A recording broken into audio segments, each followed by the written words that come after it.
لطیف اثرات تھے جو عام کروڈ فارم میں کسی انسان کو نظر آ ہی نہیں سکتے تھے.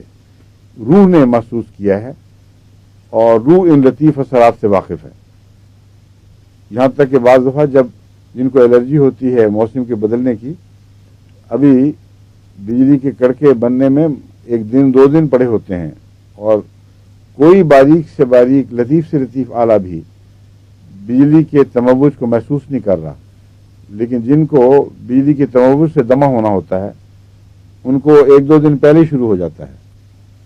اور بعض ایسے اتنے پختہ ہوتے ہیں اس بات میں کہ جن ڈاکٹروں کو پتا ہو کہ یہ اس سے یہ علامت ظاہر ہوتی ہے، ان کو پتا کہ اب موسم بگڑا ہی بگڑا اور کر کے آئیں گے ابھی بجلی کے.